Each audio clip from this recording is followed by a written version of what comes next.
Assalamualaikum warahmatullahi wabarakatuh. Pemirsa yang budiman, kita jumpa lagi eh, dalam acara bedah buku antara para tokoh sejarah dan dirilis Ertugrul. Kali ini kita mengetengahkan episode antara Berkehan dan dirilis Ertugrul. Dalam dirilis Ertugrul season 5 dikisahkan dalam rangka membebaskan Anatolia dari penguasaan Imperium Mongolia, Ertugrul Bey berkoalisi dengan Berkehan yang merupakan penguasa dari Golden Horde. Berke adalah putra Jochi bin Genghis Khan dan tidak ada konsensus yang pasti mengenai kapan kelahiran tahun Berkehan. Utusan Mamluk yang mengunjunginya pada tahun 1264 Masehi mengabarkan bahwa Berkehan ini adalah sosok yang berusia sekitar 56 tahun. Dengan demikian diperkirakan tahun kelahirannya adalah tahun 1207 sampai 1209 Masehi. Namun sejarawan kontemporer Persia mengatakan atau mengklaim bahwa Birki lahir sekitar pada masa-masa penaklukan Mongol atas negara Khwarizm pada tahun sekitar antara 1219 sampai 1221 Masehi.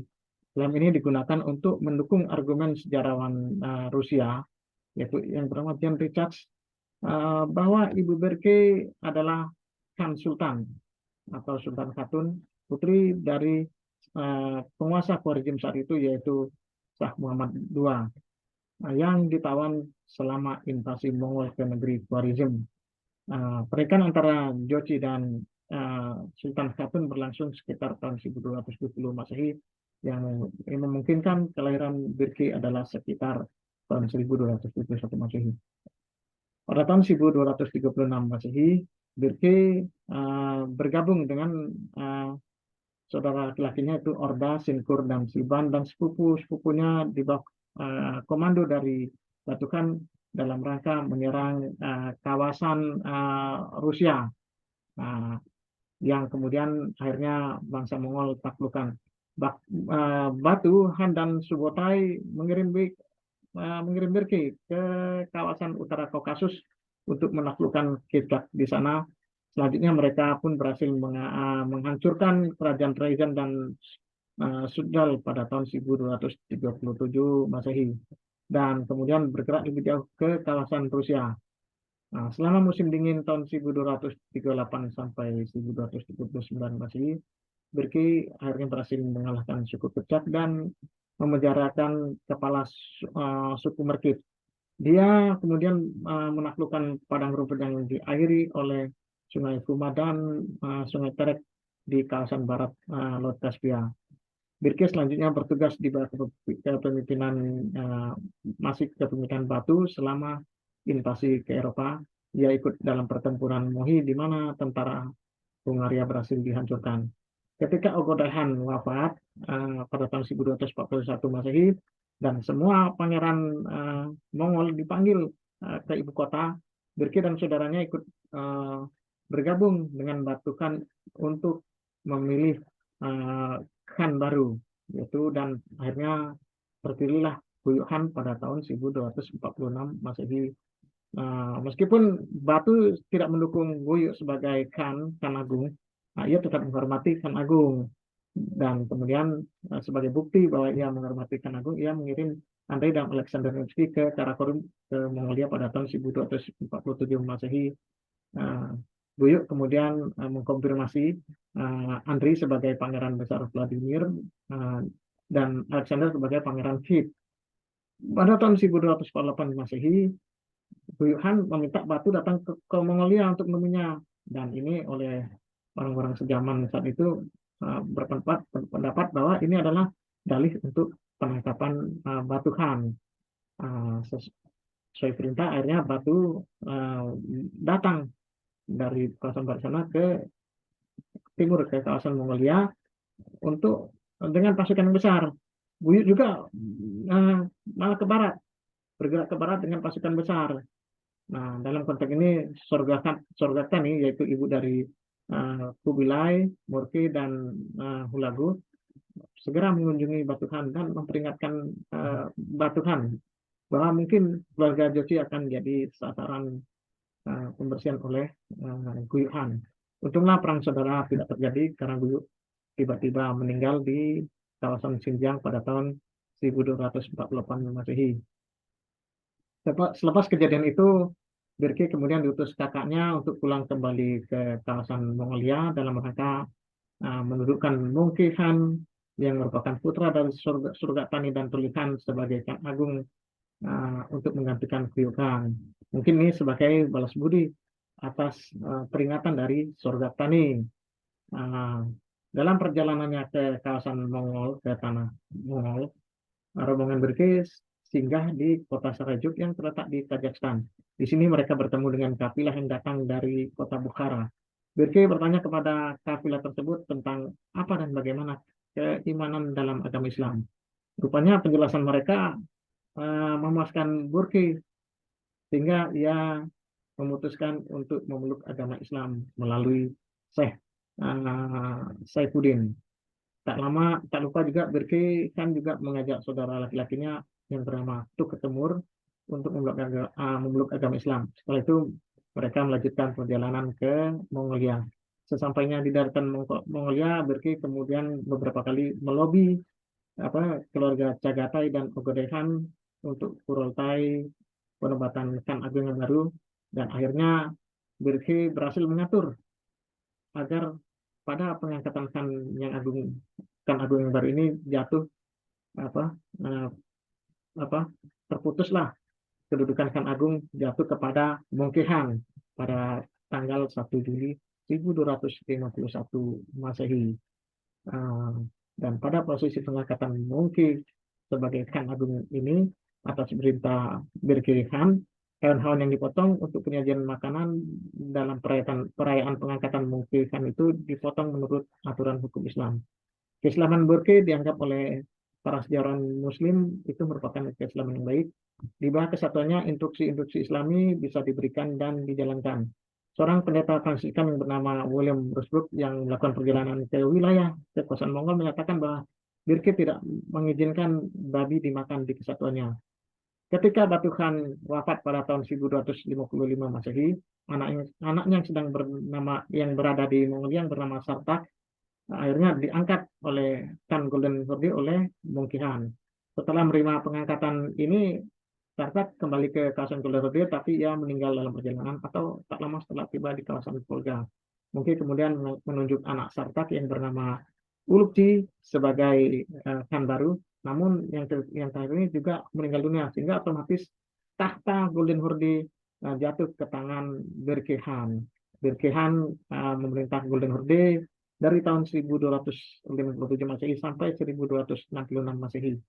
Nah, Birki membuktikan dirinya sebagai penguasa yang cakap dan berhasil mempertahankan kestabilan Golden Horde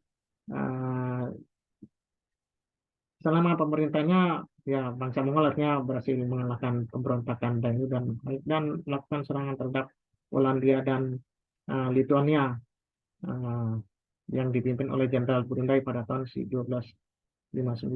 Juga berhasil melakukan serangan kepada Bulgaria dan Bizantium. Setelah mungkin menjadi Khan Agung tadi yang atas pengaturan dari Birki, ternyata mungkin melanjutkan penaklukan bangsa Mongol. Kubilai melakukan ekspedisi penaklukan negeri Cina, sementara Hulagu melakukan penaklukan negeri Islam, yaitu dalam hal ini kawasan Timur Tengah. Nah, hal ini sebagaimana yang kami kuburkan pada video kami sebelumnya, yaitu antara Mongke dan Purusaman dan juga antara Hulaguhan dan Dewi Ortugul. Setelah singkat cerita, Hulagu berhasil menaklukkan Benteng Alamut dan juga berhasil menghapuskan khilafah Abbasiyah dengan jatuhnya Baghdad. Setelah itu Hulagu kemudian setelah menaklukkan kawasan Irak dengan jatuhnya Baghdad, Hulagu kemudian pergi ke Suriah dan berhasil mengalahkan menaklukkan Suriah tanpa perlawanan karena penduduknya sudah takut duluan. Dan kemudian akhirnya bersiap-siap menyerang Mesir. Ketika bersiap-siap menyerang Mesir, mungkin kan mendadak wafat, sehingga oleh karena itu Hulagu terpaksa kembali ke pusat kejaran untuk ikut andil dalam perebutan tahta Khan Agung yang baru, dan ia meninggalkan hanya 2 pasukan di bawah jenderalnya Kipuga untuk menghadapi pasukan Mamluk. Dan singkat serta sebagaimana yang kami sebutkan dalam video kami yang berjudul Hulagu Han dan Julius Ertugrul, uh, ya pasukan Mamluk berhasil mengalahkan pasukan Mongol di Ain Jalut pada tanggal 3 September 1260 Masehi. Sementara itu, Berke Khan begitu mendengar jatuhnya atau penghancuran khilafah Islamnya di Baghdad, dia menjadi murka dan bersumpah untuk membalas hal ini. Sebagai langkah persiapan, ia mengarahkan keponakannya Nogai Khan untuk menyerang Polandia pada tahun 1259, masih untuk mengumpulkan rampasan perang untuk mendanai perang menghadapi Hulagu. Beberapa kota Polandia termasuk di Jara, termasuk Kharkov dan Sandomir. Berikut kemudian membuat aliansi dengan Sultan Saifuddin Quds dan kemudian Sultan Bebas dari Mesir. Sejarah Muslim Narsiduddin Hamadani mengutip bahwa Berke kan mengatakan kepada rakyat Mongol, ya, kepada rakyatnya, dia bilang begini, dia telah menjarah semua kota Muslim dan telah menyebabkan kematian Khalifah. Dengan pertolongan Allah, saya akan memanggilnya dan untuk mempertanggungjawabkan begitu banyak darah yang tidak bersalah. Hal ini sebagaimana dikutip dalam buku uh, Mamluk Ilkhan Ikhwar. Sewaktu Batu masih hidup, Berke juga pernah berkeluh kesah padanya. Kita telah membantu Mungki untuk tahta, tapi dia lupa siapa musuh atau temannya. Sekarang dia kelaparan atas tanah teman kita, itu tanah Khalifah. Ini merupakan Helena, kata Berke.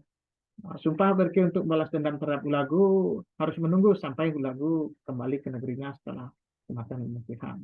Dalam suksesi Khan Agung itu, Berke mendukung Arik Buke, saingan dari Kublai Khan.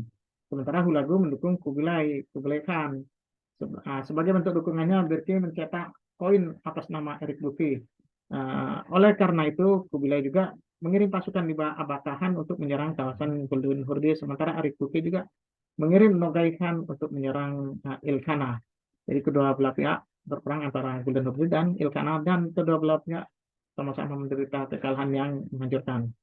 Hulagu kembali ke negerinya pada tahun 1262 Masehi dan mengumpulkan pasukannya untuk membalas dendam atas kekalahan di Ain Jalut dengan menyerang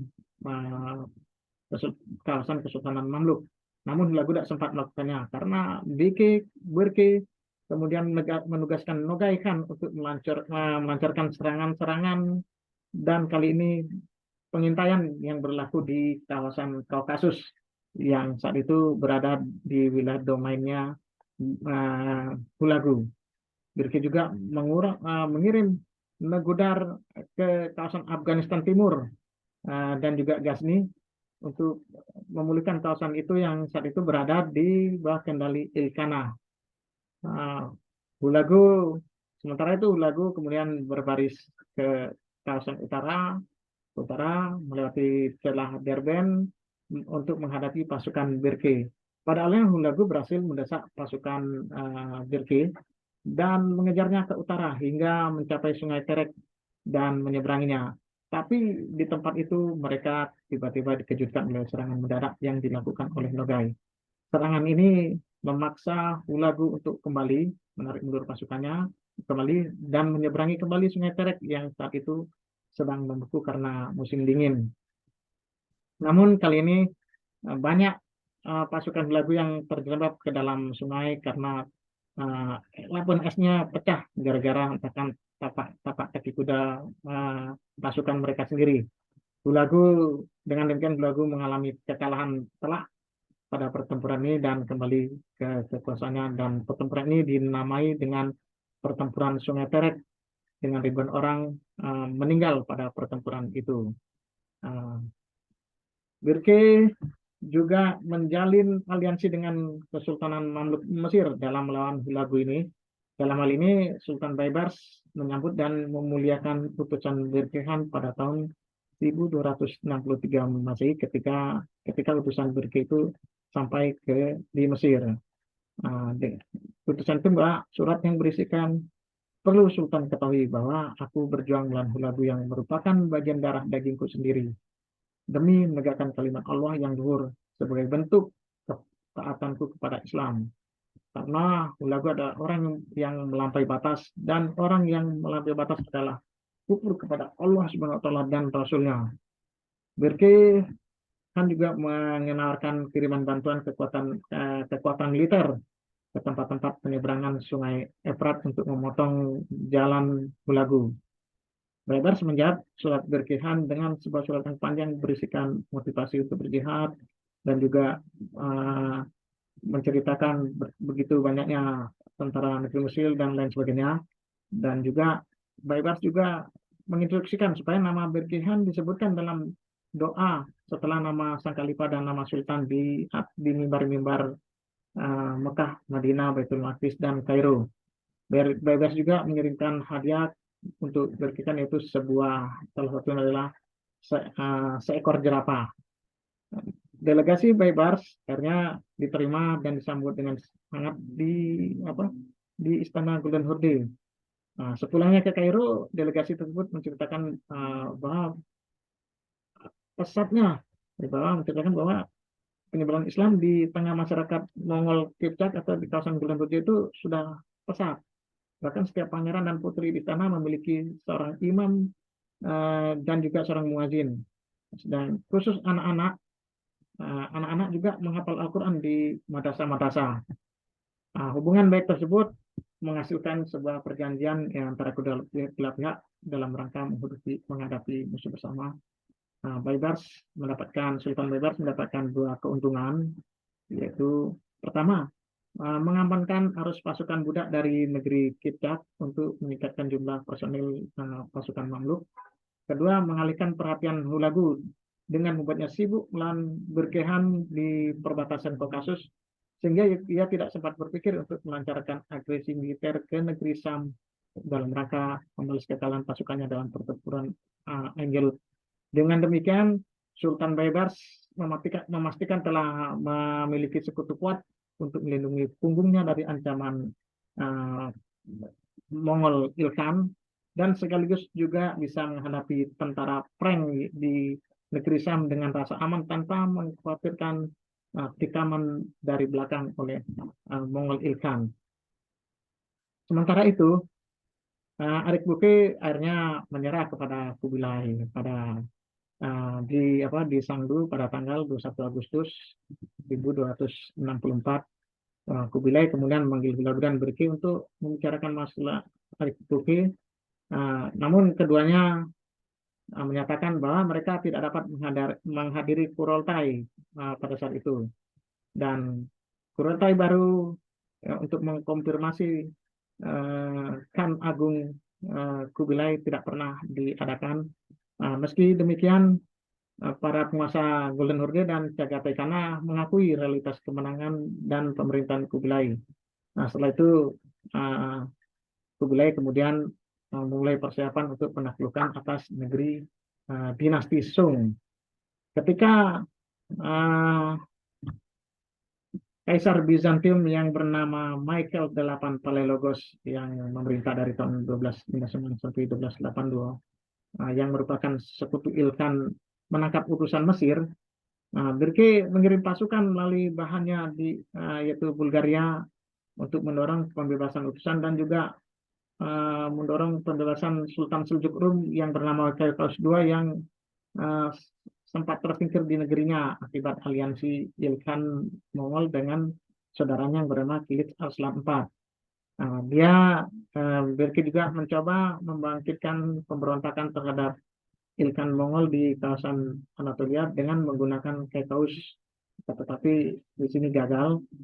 Birke kan berharap bisa mendapatkan pengaruh di negeri Anatolia untuk bisa berhubungan dengan Mamluk di negeri Sam, serta untuk mencegah Ilkhanat Persia jangan sampai memiliki akses ke laut dan kontak dengan negara-negara Eropa Barat.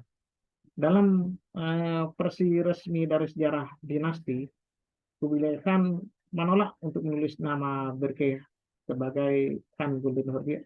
Ini akibat atas dukungannya terhadap Harith Buti dan juga peperangannya terhadap Hulagu Ilkhan. Namun keluarga Jochi sepenuhnya diakui sebagai anggota keluarga dinasti Berjikin keturunan Genghis Khan. Uh, dalam menghadapi Berke, Kubilai juga ternyata memperkuat Hulagu dengan 30.000 pasukan Mongol untuk menstabilkan krisis politik di kawasan-kawasan antara Barat Mongolia ini, kawasan Barat Imperium Mongolia. Juga penguasa Cagatekana saat itu yang bernama Algu didukung untuk menginvasi kawasan Khwarizm dan juga mencaplok wilayah kekuasaan Golden Horde. Nah, jadi dalam hal ini yang mungkin karena jauh, tentara keluarga Jochi tidak berhasil menghentikan pergerakan wilayah pasukan Cagatekana. Nah, tahun 1265 Masehi, Qadarullah Hulagu Ilkhan akhirnya meninggal dan Birki sepertinya mengambil kesempatan setelah meninggalnya Hulagu. Dia kemudian menggerakkan pasukan berbaris untuk menyerang kawasan Hulagu, kawasan Ilkhan di dekat dengan menyeberangi kawasan Tigris. Nah, saat menyeberangi Sungai Kura untuk menyerang putra Hulagu yang bernama Abaka Khan, ia akhirnya jatuh sakit dan wafat pada tahun 1266 Masehi. Tak lama, beberapa bulan setelah kematian Birki Khan, ternyata Algu Khan dari Cagatekana juga meninggal. Dengan demikian terjadi kekosongan tiba-tiba di kawasan barat Imperium Mongolia, sehingga kendali Kubilai Khan atas barat ini tiba-tiba berkurang. Nah, Birki Khan kemudian digantikan oleh cucu keponakannya yang bernama Mengku Timur. Mengku Timur ini berkuasa dari tahun 1266 Masehi sampai 1280 Masehi, dan kebijakan aliansi Golden Horde Mamluk diteruskan. Juga penahanan terhadap memerangi Ilkhanat juga dilanjutkan oleh Mengku Timur. Nah, dengan demikian serangan Birki ya terhadap Hulagu itu menyelamatkan sisa tanah suci Islam, termasuk yaitu Haramain, yaitu Mekah Madinah, Yerusalem, dari nasib yang sama seperti Baghdad. Jadi kalau para tabib bilang kalau obat dari suatu racun itu terdapat di sekitar tanaman racun tersebut. Nah, di sini ternyata obat dari kerusakan bangsa Mongol ternyata didapat dari bangsa Mongol itu tersendiri. Nah, demikianlah Birki sudah menetralisir bencana yang diakibatkan oleh serangan bangsa Mongol, sehingga pemorak-porandaan negeri yang dilakukan oleh Mongol bisa dibilang terhenti oleh serangan yang dilakukan oleh Birki yang merupakan bangsa Mongol sendiri. Dan juga setelah meninggalnya Birki, penyebaran Islam masih berlangsung di kawasan Golden Horde, dan Islam pun akhirnya menjadi agama yang dominan di Khanat Golden Horde tersebut. Demikianlah kami sampaikan tentang Birki, antara Birki dan Golden Horde. Semoga antara Birki dan dirilis Ertugrul, semoga apa yang kami sampaikan ini ada manfaatnya. Kami sudahi dulu. Wabillahi wa taufiq wal hidayah. Wassalamualaikum warahmatullahi wabarakatuh.